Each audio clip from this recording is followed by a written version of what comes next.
Bien, amigos y amigas, bienvenidos.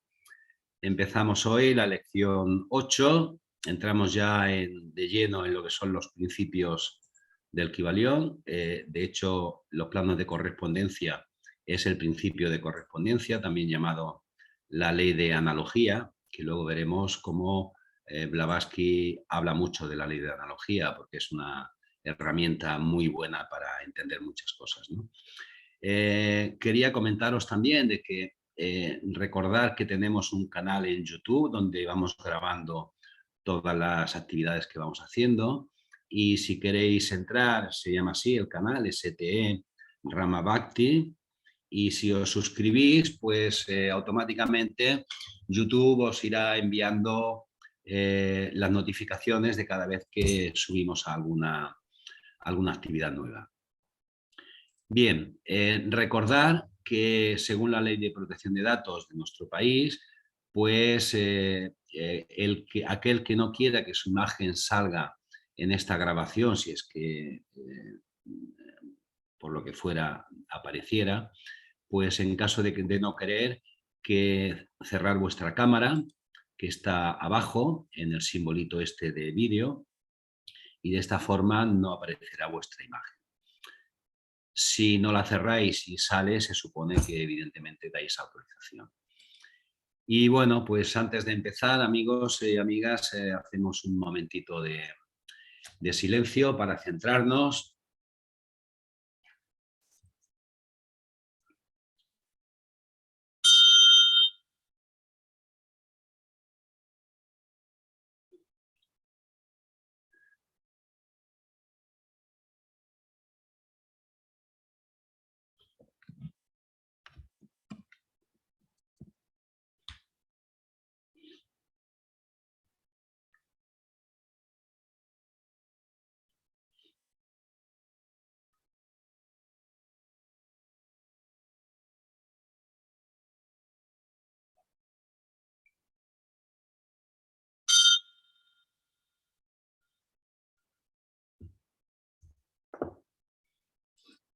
Bien, pues empezamos.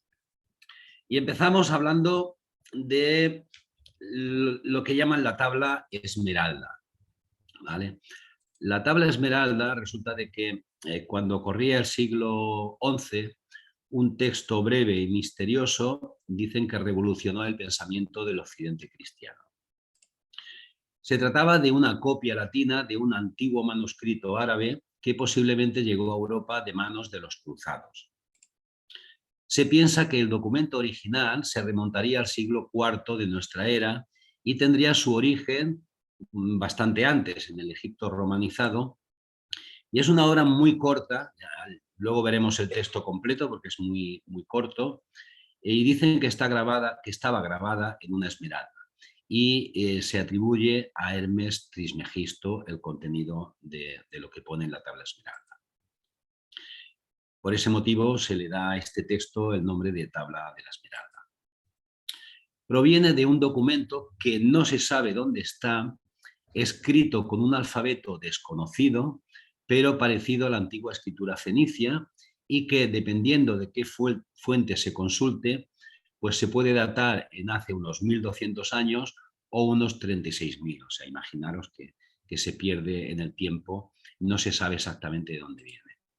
Dice, lo que sí sabemos es que el contenido de lo que se conoce como la tabla de esmeralda no solo ha sobrevivido al paso del tiempo, de cuando sea que fuese escrito, sino que además ha dejado su influencia en varias esferas del conocimiento y en personalidades de la talla de Isaac Newton e incluso del psicoanalista Jung, ¿vale?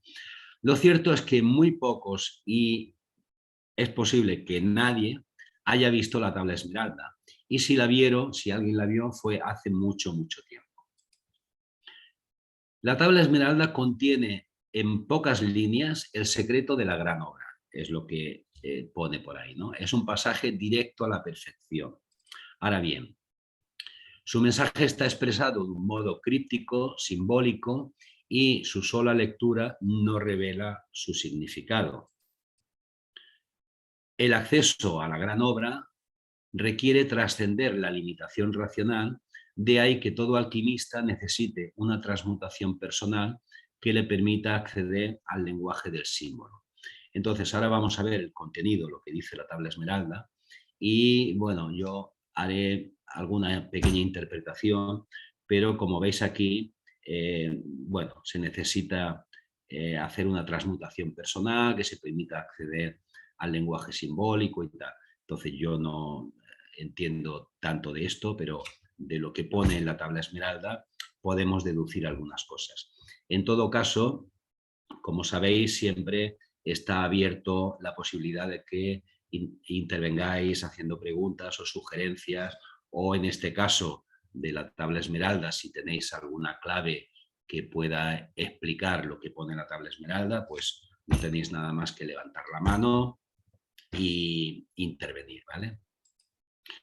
Y entonces empieza diciendo: lo que digo no es ficticio, sino digno de crédito y cierto. O sea, empieza diciendo que lo que vamos a ver es auténtica verdad, ¿no?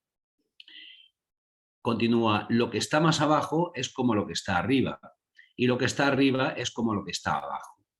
Actúan para cumplir los prodigios del uno. Ves que aquí está lo que vamos a estudiar hoy, que es la ley de correspondencia, o también llamada ley de analogía. Lo que está abajo es como lo que está arriba, y lo que está arriba es como lo que está abajo. Como todas las cosas fueron creadas por la palabra del ser, así todas las cosas fueron creadas a imagen del uno. Entonces vemos que aquí, de alguna manera, igual que la Biblia, pues el verbo fue lo que lo inició todo, ¿no? Pues aquí también por la palabra se crean todas las cosas. A imagen del uno, a imagen del todo, a imagen del absoluto. Dice: su padre es el sol y su madre la luna. El viento lo lleva en su vientre, su nodriza es la tierra.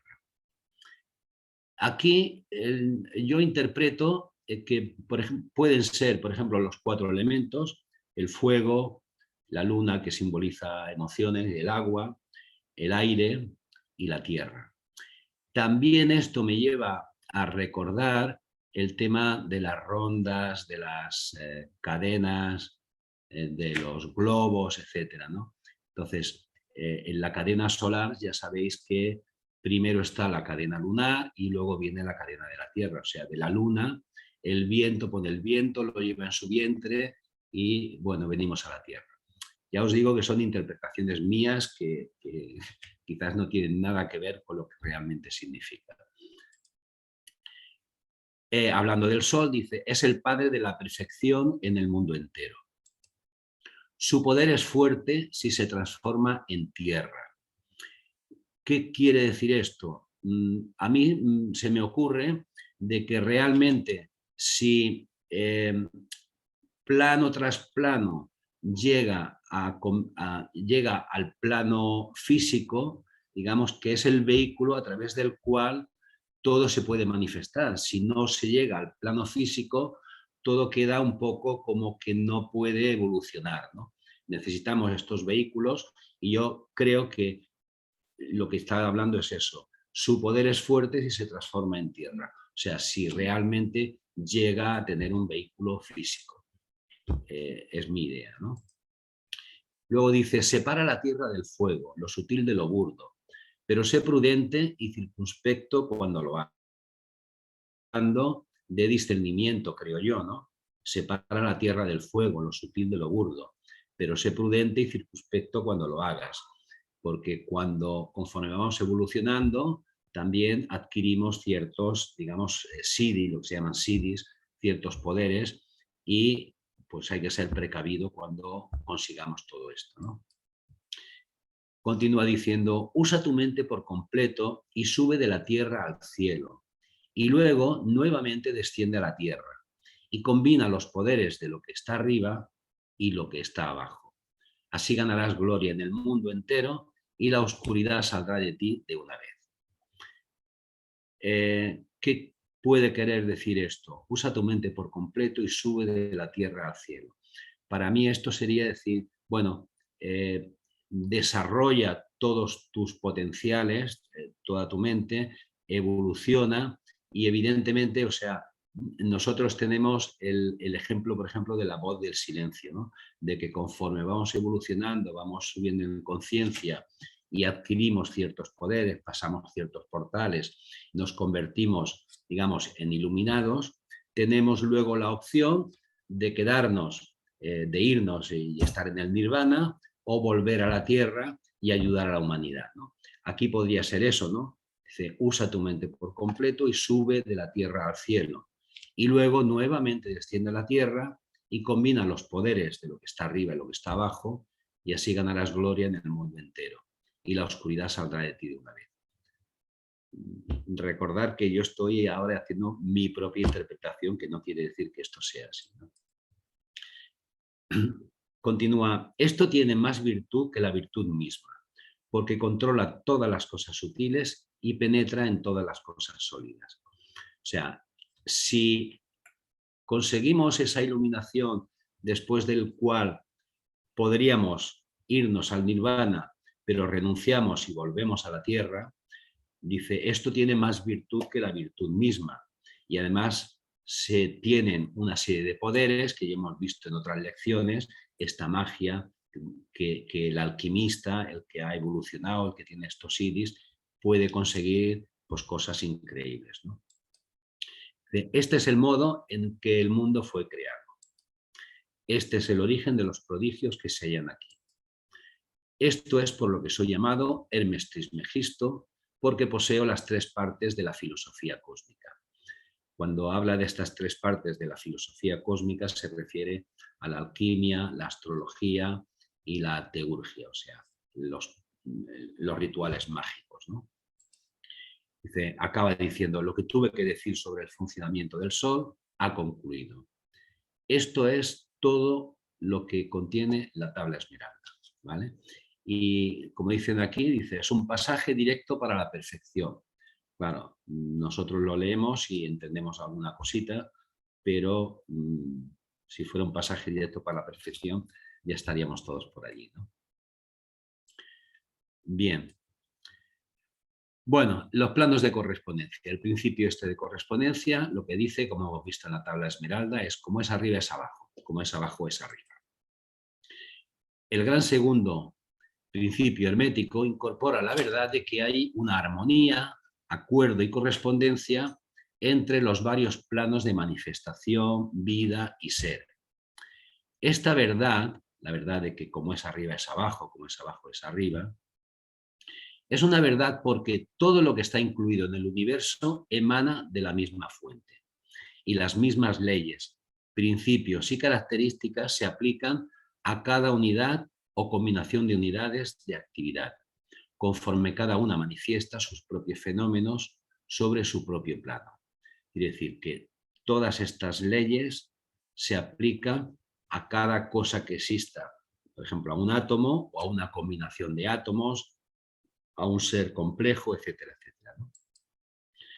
Para los fines de conveniencia del pensamiento y estudio, la filosofía hermética considera que el universo puede ser dividido en tres grandes clases de fenómenos conocidos como los tres grandes planos, a saber, el gran plano físico, el gran plano mental y el gran plano espiritual. Como sabéis, en teosofía dividimos el mundo en 7 planos, pero hay diferentes sistemas de clasificación de estos planos. En algunos sitios son 5 planos, en teosofía son 7. Recordar que en San Pablo también hablaba de 3 planos, ¿no? Cuerpo, alma y espíritu. Bueno, en este caso el Kybalión nos está hablando de 3 grandes planos. Luego continuaremos hablando de los planos. Pero recordar que en la segunda lección que hicimos vimos que este principio de correspondencia incorpora la verdad de que hay siempre una correspondencia entre las leyes y los fenómenos de los diversos planos de existencia y vida. O sea, en cada plano hay una correspondencia, de plano a plano hay una correspondencia entre ellos, ¿no? De la captación de este principio, de esta ley, da uno de los medios de solucionar muchas oscuras paradojas y secretos escondidos de la naturaleza. recordar que conociendo esta ley de correspondencia, como es arriba es abajo, como es abajo es arriba, cuando estemos intentando conocer algo, o por ejemplo cuando estamos estudiando teosofía y vemos cosas, vemos asuntos complejos, recordar que esta ley de analogía es fundamental para poder comprender ciertas cosas que están, digamos, fuera de nuestro alcance. Conociendo lo que ocurre en un plano, podemos conocer cómo ocurre similarmente en otro plano. Dice, hay planos más allá de nuestro conocimiento, pero cuando les aplicamos el principio de correspondencia somos capaces de entender mucho que de otro modo nos habría sido incognoscible. Por lo tanto, conociendo cómo funciona algo de un plano, podemos conocer cómo funciona de forma semejante, no exactamente igual, algo similar en otro plano. Aquí vamos a ver algunos trozos de la doctrina secreta que habla de la analogía. Y en concreto a estos dice, Blavatsky aquí dice, puede preguntarse, como lo ha hecho también ella misma, Blavatsky, que ¿quién podrá averiguar la diferenciación de aquel movimiento? Se está refiriendo al paso del pralaya al manvantara, o sea, de cuando no había manifestación a cómo aparece la manifestación. Dice, ¿quién podrá averiguar la diferenciación de aquel movimiento si toda la naturaleza se haya reducida a su esencia primera, no existiendo allí nadie, ni siquiera uno de los Dayan Chohans, puesto que están todos en Nirvana? ¿Quién puede verlo, ¿no? Y la contestación a esto es, todo en la naturaleza tiene que juzgarse por analogía, es decir, por la ley esta de correspondencia, como es arriba es abajo, como es abajo es arriba. La analogía es, por tanto, la guía más segura para la comprensión de las enseñanzas ocultas. Todas las cosas en el universo siguen la ley de la analogía. Como es arriba, así es abajo. El hombre es el microcosmos del universo. Lo que tiene lugar en el plano espiritual se repite en el plano cósmico. La concreción sigue las líneas de la abstracción. Lo más inferior debe corresponder a lo superior, lo material a lo espiritual.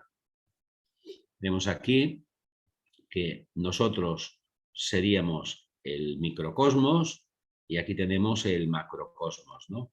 Entonces, recordar lo que pone en el templo de Delfos, dice, conócete a ti mismo y conocerás al universo de los dioses. O sea, somos el microcosmos. Conociéndonos a nosotros mismos, podemos, por analogía, por correspondencia, conocer cómo es el universo, ¿no? Continúa en la doctrina secreta diciendo, ni aún la filosofía esotérica puede pretender conocer, excepto por deducciones de analogía, lo que tuvo lugar antes de la reaparición de nuestro sistema solar y antes del último Mahapralaya, es decir, antes de que el universo no estaba en reposo, ¿no? Se descubrirá algún día que todos los cuerpos simples admitidos son tan solo modificaciones de un solo elemento material. O sea, según la teosofía, solo existe un único elemento, ¿vale? Y a partir de ese elemento se ha creado todo lo demás. O sea, digamos que todo lo demás es, digamos, variaciones de ese elemento, ¿no? Y aquí tenemos un ejemplo científico, ¿no? De suponiendo la teoría del Big Bang, estamos aquí antes de, o sea, en la era de Planck que llaman, que es ya la parte desconocida, donde la ciencia no llega. Vamos a suponer que realmente en esta zona era ese elemento único, digamos espiritual, divino, y ocurre la gran explosión, el Big Bang, o como seas, estamos hablando de ciencia, la teoría científica, y a partir de aquí empiezan a ocurrir una serie de cosas, ¿no? Empiezan a formarse digamos, de ese elemento único que habla la teosofía, digamos, ese elemento espiritual, empiezan a aparecer las partículas elementales. Después empiezan a aparecer los protones, neutrones, electrones. Al final empiezan a aparecer los átomos de hidrógeno, empiezan a aparecer el resto de átomos, se forman las galaxias y bueno, llegamos a la época en que estamos ahora. Pero veis que de la única sustancia, de ese elemento primario, aparece todo. Por lo tanto, digamos que, o sea, científicamente podríamos decir también que se habla de algo de lo que ha aparecido todo, ¿no? Quiero decir que todo lo que hay, de alguna manera, son variaciones de lo mismo. ¿De acuerdo? Vemos aquí que dice, se calcula que los átomos de hidrógeno y de helio aparecieron después de unos 300.000 años después del Big Bang. Antes solamente había, pues como tú has llamado a veces, Clarisa, ese sopicaldo de materia. ¿Vale? Sí, lo que pasa es que, claro, yo sitúo el sopicaldo de materia arriba y no en el plano físico, y el elemento 1 en todo el espacio universal, sí, y no solo en un punto. Hay un artículo muy interesante de Pablo Sender, os lo enviaré en el próximo envío de programa. Porque... Claro, estamos hablando de la hipótesis de la teoría esta del Big Bang. Sí, pero siguiendo esa hipótesis también ocurriría más o menos lo mismo. O sea, el universo, en principio para nosotros el universo es infinito, el espacio es infinito, pero los científicos lo reducen a un punto singular, ¿no? Prácticamente invisible, infinitamente pequeño, y a partir de ahí el universo empieza a expandirse. Es aquí esto como se va expandiendo y empiezan ese elemento empieza a variar y se van formando los diferentes elementos de la tabla periódica. Bien, continuamos. Vemos que todos son modificaciones de un único elemento material. Dice, esto mismo ha enseñado la filosofía oculta desde que existe el lenguaje humano, añadiendo, sin embargo, y fundándose en el principio de la ley inmutable de la analogía, como es arriba, así es abajo, otro de sus axiomas, que no existe espíritu ni materia en realidad, sino solo innumerables aspectos del eternamente oculto es o sat, digamos, el eternamente oculto todo, el absoluto, ¿vale? Todo es innumerables aspectos diferenciados de ese todo, ¿ok? Desde los dioses a los hombres, desde los mundos a los átomos, desde una estrella a una luciérnaga, desde el sol al calor vital del ser orgánico más ínfimo, el mundo de la forma y la existencia es una inmensa cadena cuyos eslabones están todos unidos. Todo está interrelacionado. La ley de analogía es la primera clave para el problema del mundo y estos eslabones tienen que estudiarse coordinadamente en sus relaciones ocultas unos con otros. Veis que continuamente está hablando de la importancia de la ley de analogía y vemos que todo está relacionado, todo está vinculado. De hecho, todo es uno. Si una parte no existiera, sería imposible, ya no sería el todo, ¿no? Bien, vamos a ver un ejemplo de lo que podemos hacer con el tema este de la ley de analogía, ¿no? Aquí he simulado una pirámide, porque vamos a ir ascendiendo, y vemos, partimos no de ese elemento único esencial de que habla la teosofía, sino vamos a partir de algo ya un poco más complejo, que son los átomos, que para nosotros sería, digamos, la base de todo lo material, ¿no? Después de los átomos, estos se unen y tal, y empiezan a formar organismos unicelulares. En este caso, simulado aquí una célula animal. ¿Veis? Aquí son millones y millones de átomos. Y así como el átomo tiene su nivel de conciencia, su nivel de inteligencia, digamos, dormida o latente, la célula, de hecho, ya es un ser vivo que tiene una inteligencia mayor, una conciencia mayor, aunque también muy lejos de la conciencia que podemos tener nosotros, ¿no? Luego, muchas células se unen y forman órganos, y aquí también hay una unidad de muchos organismos que se han unido y que hay una conciencia diferente y están haciendo una función concreta. Cuando juntamos varios órganos, tenemos organismos complejos, múltiples, ¿no? Animales, vegetales, seres humanos. También es otro nivel de conciencia. O sea, la suma la suma de todos estos átomos, células, órganos, etcétera, hacen un individuo concreto que tiene otro nivel de conciencia por encima de los niveles de conciencia de cada una de las partes que lo componen, ¿no? Y si subimos, vemos que estamos en el planeta Tierra, que podemos llamar Gaia, que es también un organismo viviente. No vamos a continuar por arriba porque nos iríamos ya al universo, pero simplemente quedándonos en este nivel, vemos aquí que Gaia sigue siendo igual que nosotros, somos un compuesto de átomos, de células, de órganos. Gaia, nosotros para Gaia seríamos como células de Gaia, ¿no? Entonces, todo esto que nos lleva a conocer, digamos, o a suponer, razonando, ¿no? Para que mi cuerpo funcione perfectamente, todo tiene que estar funcionando. Las células tienen una función, cada una de ellas tiene un objetivo, y si todas ellas funcionan como tienen que funcionar, yo tendré salud y estaré bien. Si ciertas células empiezan a rebelarse, a no funcionar bien como deberían, y en vez de hacer su función empiezan a realizar otra, empezarán a aparecer fallos en la salud.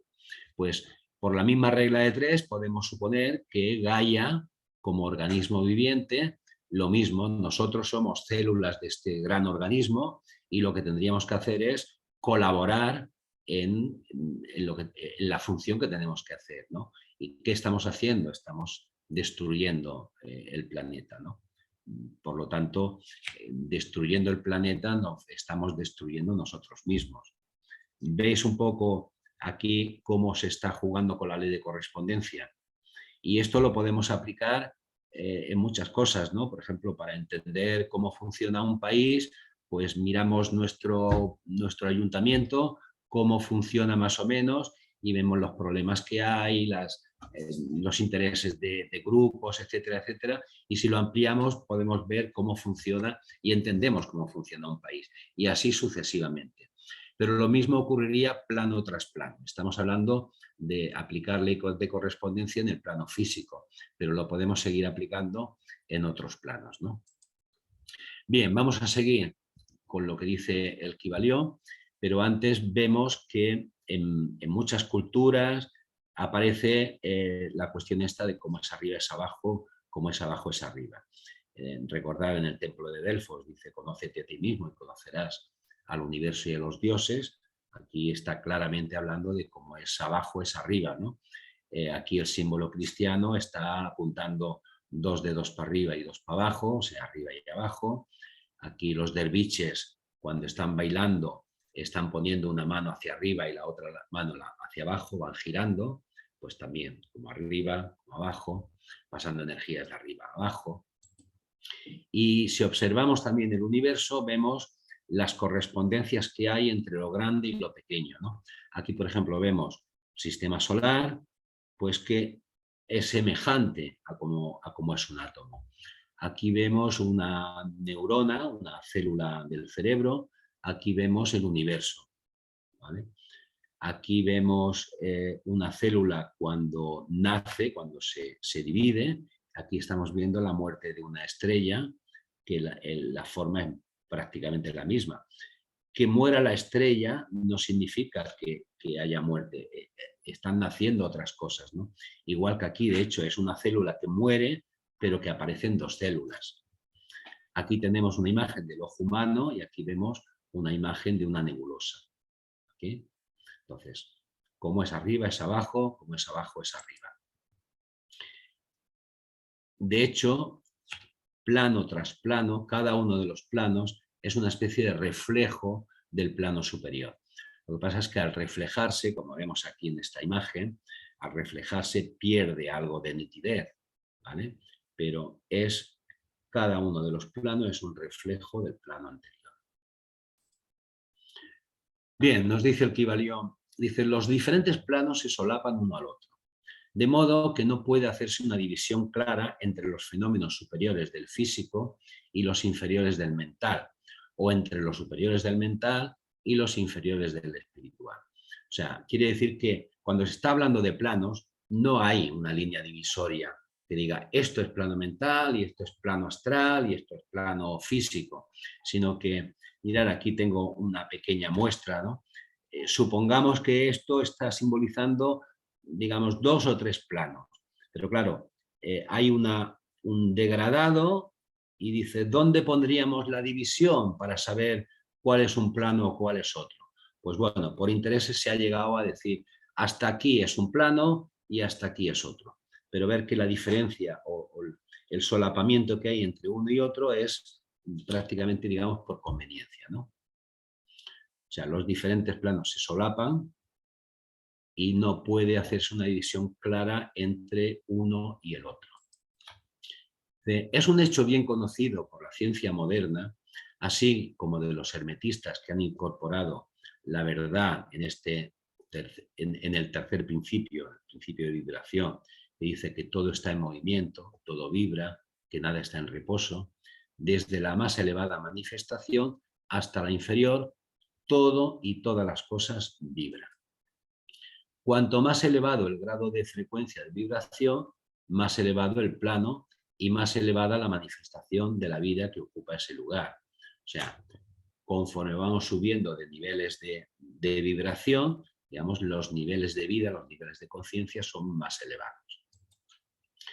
El átomo de materia, la unidad de fuerza, la mente del hombre y el ser del arcángel son todos grados en una escala y fundamentalmente lo mismo, siendo la diferencia únicamente una cuestión de grado y de frecuencia de vibración. Si tenéis alguna pregunta, por favor, no os limitéis y hacerla. En definitiva, todo es creación del todo y tiene su existencia únicamente dentro de la mente infinita del todo. Recordad el primer principio, que es el principio del mentalismo, que todo es mente. Los hermetistas subdividen cada uno de aquellos 3 grandes planos que vimos, el físico, el mental y el espiritual, en 7 planos menores. Y cada uno de estos últimos son subdivididos también en otros 7 subplanos, siendo todas las divisiones más o menos arbitrarias, solapándose una a otra y adoptadas meramente por conveniencia de estudio y pensamiento científico. El gran plano físico y sus 7 planos menores es esa división de los fenómenos del universo que incluye todo lo que se relaciona con la física o las cosas, fuerzas y manifestaciones materiales. Incluye todas las formas de eso que llamamos materia y todas las formas de eso que llamamos energía o fuerza. Las enseñanzas son que la materia no es sino una forma de energía. Recordar la fórmula de Einstein, de que la energía es igual a la masa por la velocidad de la luz al cuadrado. O sea, esto es, la materia es energía a una frecuencia baja de vibraciones de una cierta clase, ¿no? De acuerdo con esto, los hermetistas clasifican la materia bajo el encabezamiento de la energía y le dan 3 de los 7 planos menores del gran plano físico. Estos 7 planos físicos menores son como sigue. En el Kybalión nos está hablando de esta clasificación, con el plano de materia A, B, C, la sustancia etérea y luego planos de energía. Pero yo prefiero no entrar en lo que habla el Kybalión de estos planos, porque si no tendríamos una confusión y no sabríamos cómo aplicarlos, ¿no? Nosotros tenemos nuestro sistema de clasificación y por lo tanto simplemente lo voy a mostrar un poquito lo que dice el Kybalión, ¿no? Pero en teosofía, recordar que estos 7 planos, nosotros los tenemos divididos, estos 7 subplanos, estamos hablando del plano físico.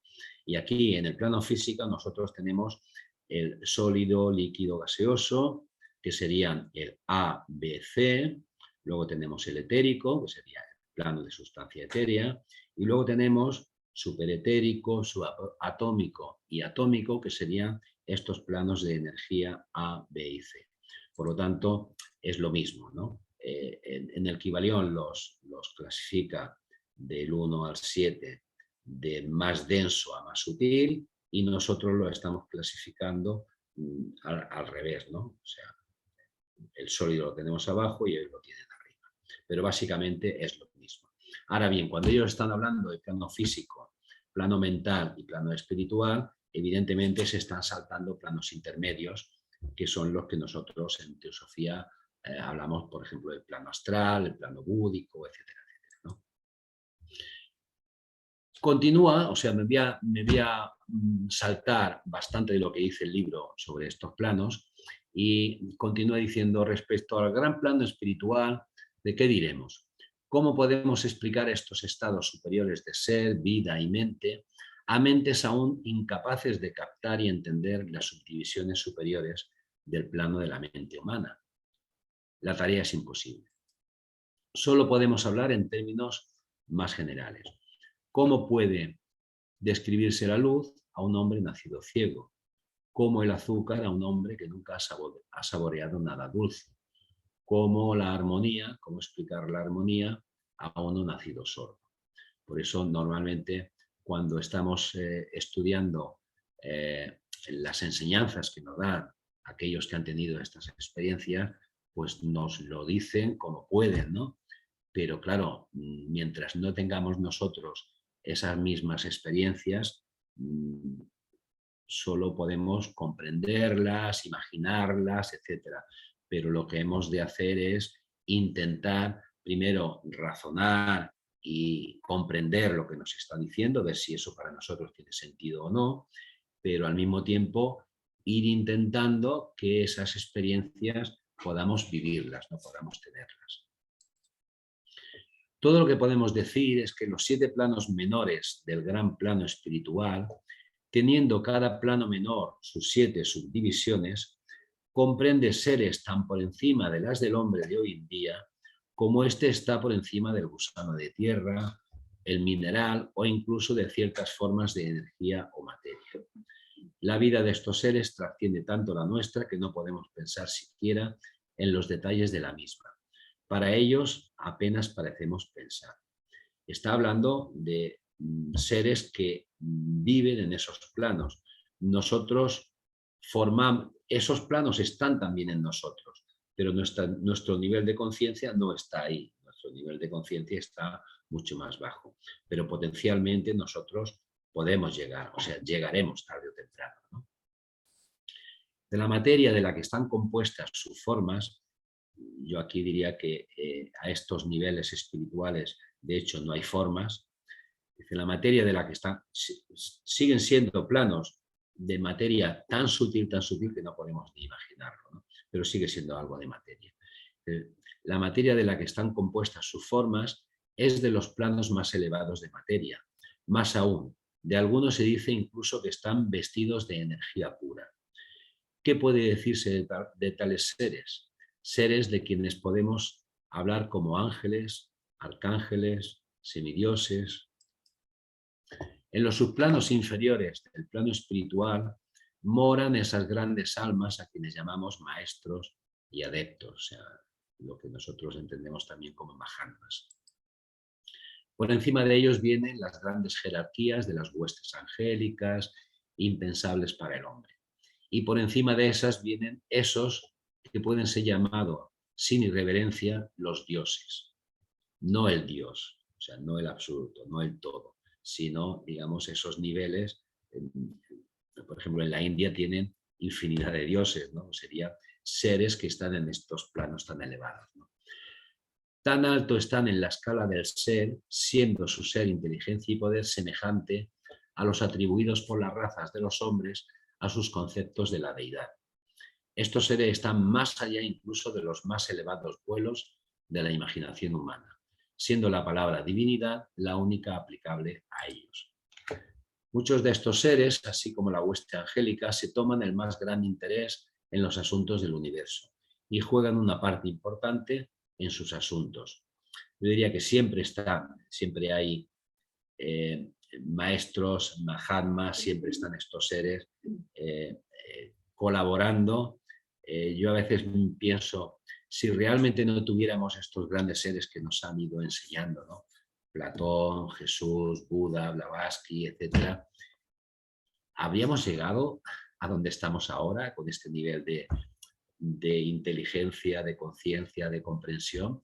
A mí me resulta tan difícil creer que sin estos grandes seres hubiéramos llegado a como estamos, que siempre, siempre, siempre ha habido estos seres que han, digamos, han llevado de la mano a la raza humana dentro de lo que se puede colaborar con la raza humana, ¿no? Porque hay unas leyes que permiten lo que permiten, ¿no? Ellos, estos seres, han sobreimpuesto su conocimiento y poder sobre el mundo, una y otra vez. Todo bajo la ley del todo, desde luego. Pero, sin embargo, incluso los más elevados de estos seres avanzados aún son mortales. Podemos llamarles dioses si queremos, pero son los hermanos mayores de la raza, las almas que han adelantado a sus hermanos y que han renunciado al éxtasis de la absorción por el todo, a fin de ayudar a la raza en su viaje hacia arriba a lo largo del sendero. Veis aquí aquello que comentábamos al principio, que han llegado al momento en que podían haberse liberado, pero que han renunciado a ese éxtasis del nirvana, de la absorción, a fin de ayudar a la raza humana. Quiero recordar en este momento que hace un par o 3 de días murió este monje budista vietnamita, Thich Nhat Hanh, que en algunos lugares se le está considerando como un bodhisattva, uno de estos seres que precisamente seguramente llegó a donde tenía que llegar y renunció para quedarse aquí en el plano humano y colaborar, ayudar a la humanidad. Sea o no sea así, lo cierto es que tenemos siempre estos grandes seres que en toda época están y que nos ayudan, ¿no? Yo recuerdo haber visto algunos vídeos de este monje budista y bueno, son impresionantes, son sencillos, explica las cosas de una forma tan bonita y bueno, pues desencarnó, pero sigue estando con nosotros. Sigamos. Continúa diciendo el Kybalión, dice, el significado de espíritu, tal como se usa por los hermetistas, es semejante a poder viviente, a fuerza animada, esencia interna, esencia de vida, etc. Para los ocultistas, la palabra espíritu se usa en el sentido de principio animador, llevando consigo la idea de poder, energía viviente, fuerza mística, etc.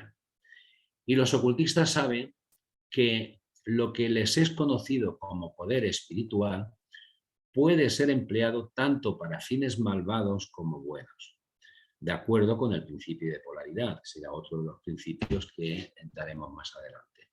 Un hecho que ha sido reconocido por la mayoría de las religiones en sus concepciones de Satán, Belcebú, el diablo, Lucifer, ángeles caídos, etc. Y por tanto, el conocimiento concerniente a estos planos ha sido conservado en la cámara secreta del templo. O sea, no es que cuando se habla, por ejemplo, de hermetismo, no es que estos conocimientos sean secretos, sino que solamente se dan a aquellos que están preparados para recibirlos. Y recordar que conforme se va evolucionando, se van adquiriendo ciertos siddhis, ciertos poderes, ¿no? Pero claro, cuando se adquieren de forma natural, pues estos siddhis seguramente llegan cuando tienen que llegar y son bien utilizados. Pero es peligroso ir adquiriendo o apuntarse a cursos que corren por aquí y por allá, donde se consigue el poder de viajar astralmente, se consigue, yo qué sé, un montón de poderes. Todo esto es muy peligroso si nuestro nivel de conciencia no está preparado. Porque imaginar con los pequeños poderes o los grandes poderes que ya tenemos, lo mal que los utilizamos, ¿no? Por tanto, estos ciertos conocimientos están guardados en la cámara secreta del templo, no porque sean secretos, sino que solamente se van a dar a aquellos que ya están preparados para conocerlos. Pero esto puede decirse aquí, que aquellos que han alcanzado elevados poderes espirituales y los han usado mal, tienen un terrible destino en reserva para ellos, y el balanceo del péndulo del ritmo les balanceará inevitablemente de vuelta al más lejano extremo de la existencia material, desde cuyo punto deberán retrasar sus pasos hacia el espíritu, a lo largo de los fatigosos rodeos del sendero, pero siempre con la añadida tortura de tener siempre consigo una memoria que permanece de las alturas desde las que cayeron debido a sus malas acciones. Al esforzarse por el poder egoísta en los planos espirituales, resulta inevitablemente que el alma pierde su equilibrio espiritual y cae tan lejos como se había elevado previamente. Pero incluso a un alma así se le da la oportunidad del retorno, y tales almas hacen el viaje de retorno pagando el terrible castigo de acuerdo con la ley invariable. Nosotros, evidentemente, no ocurre algo parecido, independientemente de que tengamos esos poderes o no, de que no los tengamos y por lo tanto no podemos utilizarlos más, dependiendo de la vida que llevemos, pues nuestro tránsito hasta reencarnar va a ser más sencillo o va a ser más complicado, ¿no? En conclusión, querríamos recordaros de nuevo que, de acuerdo con el principio de correspondencia, como es arriba es abajo, como es abajo es arriba, todos los 7 principios herméticos están en plena operación en todos los planos, físicos, mentales y espirituales. Todos los 7 principios herméticos. El principio del mentalismo, el primer principio, se aplica a todos los planos de igual forma que el resto de principios, como veremos, pues todos están sostenidos en la mente del todo. Teníamos el primer principio, el principio del mentalismo, tenemos ahora el principio de correspondencia, luego daremos el de vibración, el de polaridad, el de ritmo, el de causa y efecto y el de género, ¿vale? Todos los principios se aplican a todos los planos. Como es arriba, es abajo. Como es abajo, es arriba. Y ahora vamos a ver un poquito el tema de los planos vistos desde el punto de vista teosófico, ¿no? Entonces, lo primero que hay que tener claro es que los diferentes planos se interpenetran. No son capas superpuestas, no son capas de la cebolla, ¿vale? Esto no. Los diferentes planos son parecido a esto, ¿no? Una esponja rellena de agua. O sea, cada uno de los planos interpenetra a los otros. O sea, en cualquier punto está, en esto que es material, aquí están interpenetrados todos los 7 planos. ¿Ok? Si pudiéramos estrujarlo, lo veríamos. Otro ejemplo sería una orquesta sinfónica, ¿no? Pues todos los sonidos se están interpenetrando unos a otros, ¿okay? No están por separado. Y en teosofía, estos 3 planos de que hablaba el Kybalión, el físico, el mental y el espiritual, nosotros tenemos aquí 7 planos, de los cuales 2 son planos divinos, el Adi y el Anupadaka, pero nosotros vamos a hablar un poco más de los otros 5 restantes, que es, digamos, los 5 planos donde evoluciona todo, ¿no? Incluso nosotros como seres humanos. Ves aquí que el físico está más grande, pero no es que sea más grande, sino que lo que he hecho ha sido poner los 7 subplanos de que se compone, igual que todos ellos tienen 7 subplanos, ¿no? Entonces, el físico lo podríamos dividir en 2, que sería el físico denso, sólido, líquido, gaseoso, y el doble etérico, sería el etérico y los otros planos que hablaba el Kybalión, que eran los planos de energía. Luego tenemos el astral, donde está el tema de las emociones, los deseos y tal. El mental, que se divide en 2, tiene, digamos, 2 principios, el plano mental, el manas superior y el manas inferior. El manas superior es lo que llamamos el cuerpo causal, porque es donde se acumulan, digamos, las causas que luego van a influenciar en nuestro próximo en nuestro próximo renacimiento, el plano búdico o intuicional, sabiduría, el plano átmico, voluntad, y ya estamos hablando de la divinidad, ¿no? Y estos planos de aquí, el átmico, el búdico y el trozo del mental, que es los tres superiores, que es lo que llamamos el mental superior, es la parte, digamos, espiritual y forma la individualidad del ser humano, ¿no? Y son planos permanentes, o sea que lo vamos a tener durante todas nuestras encarnaciones, estos tres principios, ¿no? Y luego el resto, el mental inferior, el astral, el etérico y el físico, forman lo que llamamos la personalidad, que no son permanentes, que cuando el cuerpo muere, pues lo único que va a quedar, van a ir muriendo. Primero muere la forma densa, el sólido, líquido y gaseoso, luego muere el etérico, luego el astral y finalmente el mental. Vamos ya a lo que llamamos el Devachan y regresamos.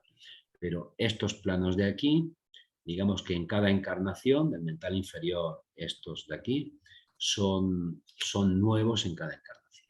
¿Okay? Bien, y creo que ya está. La próxima lección hablaremos del principio de vibración, ¿de acuerdo? Y bueno, pues ahora vosotros, si tenéis dudas, si tenéis preguntas, sugerencias.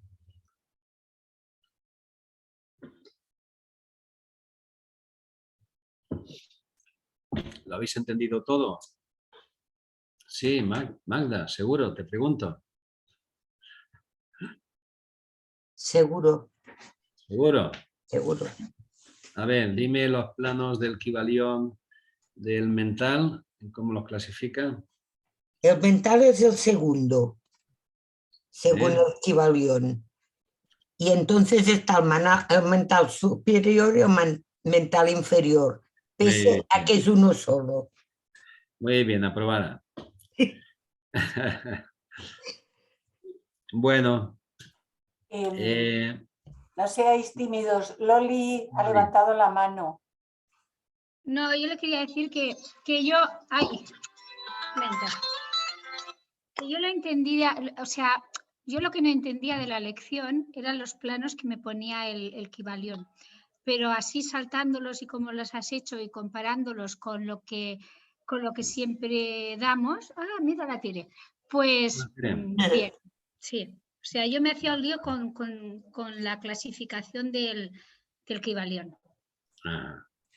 Yo creo que el Kybalión resume, porque el Kybalión es 100% teosófico, ¿no? Entonces yo creo que el Kybalión resume los 7 planos de la teosofía, lo resumen en esos 3, ¿no? Porque en algunos casos se podría juntar el mental con el astral, porque de hecho el pensamiento y emoción va todo junto, ¿no? Y luego espiritualmente pues junta el Atma y el Buddhi. Digamos que para mí es 100% teosofía, lo que pasa es que al hacer una clasificación diferente podría llevarnos a algún tipo de confusión, ¿no? No, yo lo he entendido, gracias. Bueno, ¿alguna cosa más? Más manos. Yo lo que querría es comentaros de que quizás como lección es un poco así densa, pero quedaros con la idea de que a través del principio de correspondencia, como es abajo es arriba, como es arriba es abajo, podemos aplicarlo para entender cómo funcionan sistemas que no conocemos por algún otro sistema más pequeño que conozcamos, o bien incluso cuando estamos estudiando teosofía, en concreto cuando estudiamos la doctrina secreta, que tiene mucha complejidad y es muy abstracto, evidentemente si empezamos a aplicar el principio de correspondencia con lo que conocemos, aplicándolo a esos planos que nos habla la doctrina secreta, que están tan más allá de nosotros, ¿no? Podemos llegar a comprender un poquito, aunque no sea exactamente igual, ¿no? Pero lo importante es llegar a comprenderlo y tener, de alguna manera, como una visualización, una imagen de lo que está tratando de explicarnos. Incluso aunque esa imagen no sea la correcta, ¿no? Pero poco a poco se va comprendiendo.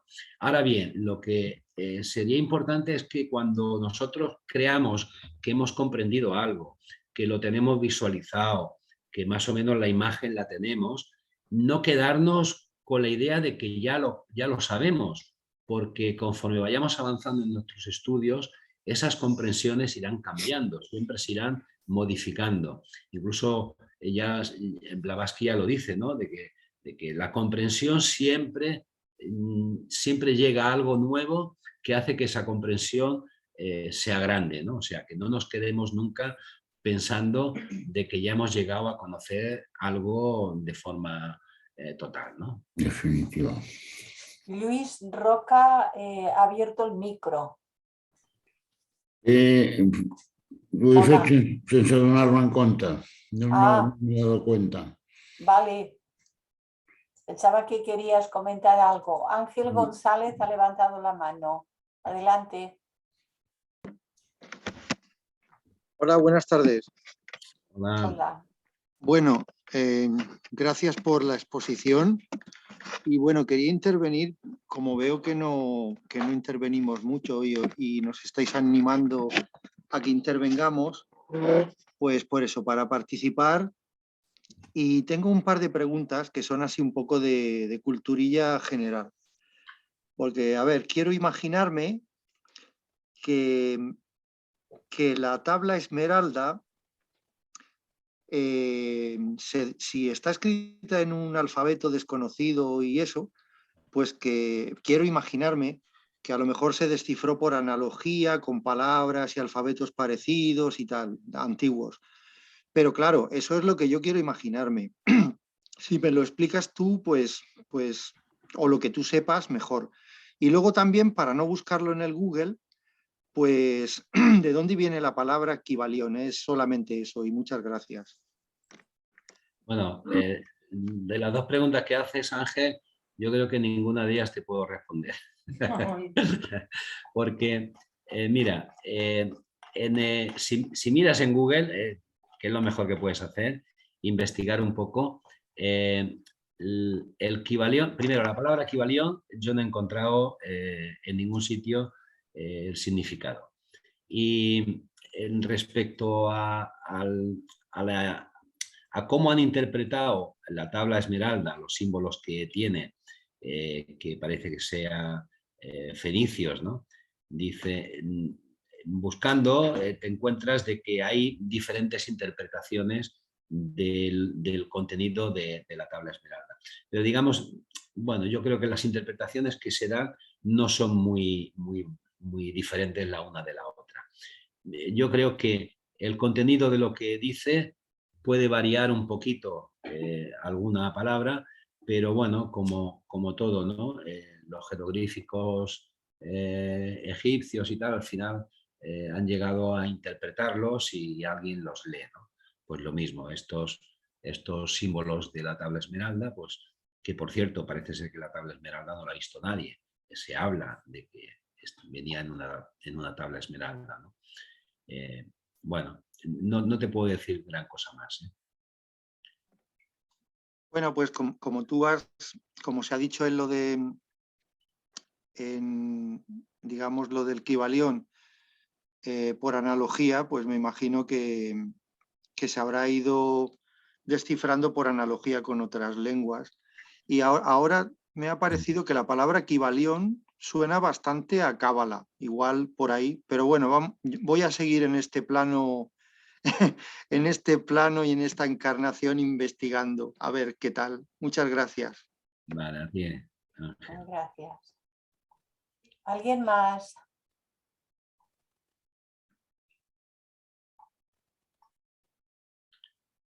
Bueno, pues no hay manos. Nada, si no hay más, lo dejamos aquí. A ver, aquí Agustín dice, según Wikipedia significa piloto, guía. El equivalión. Sí. Piloto, guía. Sí. Bueno, Bueno, pues el Kybalión es la guía. El Kybalión es un resumen de los principios herméticos de lo que se atribuye a Hermes Trismegisto, ¿no? La tabla esmeralda, los otros, el corpus hermeticum, etcétera, ¿no? Que, por cierto, los textos herméticos son muy difíciles de comprender y la virtud que tiene el Kybalión es precisamente de trasladarnos en resumido lo que dice el hermetismo de forma más comprensible, ¿no? Bueno, pues nada, amigos y amigas, nos vemos dentro de 2 semanas, el siguiente martes, dentro de 2 martes. Y nada, pues que estéis bien, que Victoria, que te cures de una vez del todo por ese COVID. Y nada, hasta... Cuidaros mucho. Gracias, Ramón, por Gracias a todos. este intento. Cierro la grabación antes de que... Cierra la grabación. Sí.